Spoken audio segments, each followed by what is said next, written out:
అంగన్వాడీ టీచర్లు, ఆయాలు 20వ రోజు సమ్మెలో భాగంగా ఉద్యోగుల సమస్యలు పరిష్కరించాలని డిమాండ్ చేస్తూ జగిత్యాల జిల్లా మెట్పల్లి పట్టణంలోని ఆర్డీఓ ఆఫీస్ ముందు అంగన్వాడీ ఆయాలు, ఉద్యోగులు పోర్లు దండాలు పెడుతూ వినూత్న రీతిలో నిరసనలు చేస్తూ సమస్య పరిష్కారం చేయాలని కోరారు.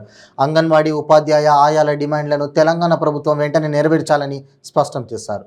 ఈ సందర్భంగా మాదాస్తు లక్ష్మి, పద్మ మాట్లాడుతూ ఎండనక వాననక లెక్క చేయకుండా టెంట్ కింద కూర్చుంటూ అనారోగ్య పాలవుతున్న, నిరాహార దీక్షలు చేస్తున్న ప్రభుత్వం పట్టించుకోవడం లేదని, అనారోగ్య సమస్యలతో ఆసుపత్రుల పాలవుతున్నామని మండిపడ్డారు.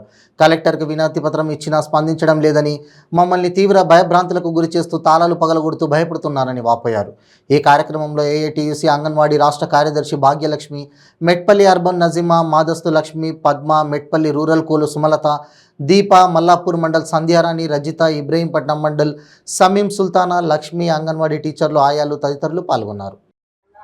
మెట్పల్లి పట్టణంలోని ఆర్డీఓ ఆఫీస్ ముందు మేము 20 రోజు సమ్మె చేస్తున్నాం. నా పేరు మాదస్తు లక్ష్మి.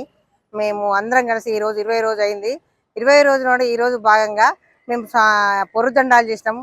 ఆ పొరుదండాల చేసి మేము చాలా ఇదవుతున్నాం. కావున మీరందరూ మాకు దయదలిసి మాకు గవర్నమెంట్ ఉద్యోగులుగా గుర్తించి మాకు 26,000 జీతం కావాలని కోరుకుంటున్నాము. సరే, 20 రోజుల నుంచి ఒక 30 మంది టీచర్లు ఆరోగ్యం క్షీణించి హాస్పిటల్ పాలైనరు. ఒక 20 మంది ఆయాలు కూడా మొత్తానికి లేవకుండా గ్లూకోజ్ల మీదనే ఉన్నారు సార్. వాళ్ళు చాలా కష్టంగా, పేదవాళ్ళు, వాళ్ళకి బిల్స్ కట్టుకోవడానికి కూడా రూపాయి లేదు.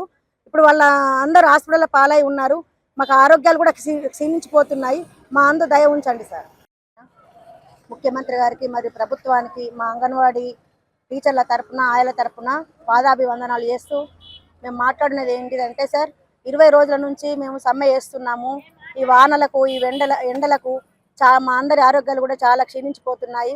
మా అందు ఇంకా కూడా మీరు దయ ఉంచలేరు. దయచేసి మా అందు మీరు దయ ఉంచి ఈ 20 రోజుల సమ్మె ఏకదాటిగా చేస్తున్నాము. ఆయాలం కానీ టీచర్లం కానీ నా రాష్ట్రం అంతటా. అయినా కానీ కనికరం లేకుండా ఇప్పటి వరకు కూడా స్పందించడం లేదు. దయచేసి ఇకనన్నా కానీ మీరు స్పందించి చర్చలకు పిలిచి మా డిమాండ్స్ ఒప్పుకొని మనం పర్మనెంట్ చేయాలని మేము మనస్ఫూర్తిగా కోరుకుంటున్నాము. ఒక్కొక్క సెంటర్కు 14 సంవత్సరాల నుంచి ఆయ కూడా లేదు. నా సెంటర్కి 14 సంవత్సరాల నుంచి ఆయ లేదు. ఎంత కష్టంగా అంటే అంత కష్టంగా ఉంది సార్. ఆయ లేని వాళ్ళకు ఆయాలను భర్తీ చేయండి, టీచర్ లేని సెంటర్లో టీచర్లను భర్తీ చేయండి.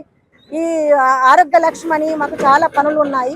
ఈ పనులకు అనుకూలించి ఏ రోజు ఒక రోజు ఆయ లేకుండా సెంటర్ నడవదు, టీచర్ లేకుండా నడవదు. ఈ డబుల్ పనులు చేసి కూడా మేము చాలా వరకు కష్టపడి పనులు చేస్తున్నాము. మా కష్టానికి అనుకూలంగానే జీతం అడుగుతున్నాం సార్. మేము మా అందు మమ్మల్ని మీరు అర్థం చేసుకోవాలి. ఇప్పుడు ఆర్పీలకు, సూపర్వైజర్లకు సెంటర్లు చూసుకోమని ఇన్ఛార్జ్ ఇచ్చారు. కానీ మాలాగా ఎవరు చూడరు, మాలాగా ఎవరు చేయరు సార్. ఎంత చేసినా చాలా కష్టంగా ఉంది. మా బెనిఫిషరీ కూడా మమ్మల్ని రమ్మని చాలా బాధపడుతూ సార్ వాళ్ళు కూడా మమ్మల్ని పిలవడం జరుగుతున్నది.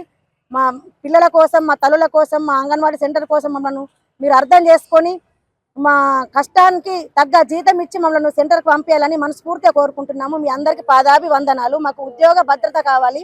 26,000 జీతం ఇప్పించి పెన్షన్, గ్రామీణ సౌకర్యాలు కల్పించి మాకు అనుకూలంగా మీరు దీవిస్తారని, ఈ పని భారం తగ్గించి 2 యాప్లతో కూడా చాలా కష్టంగా ఉంది సార్.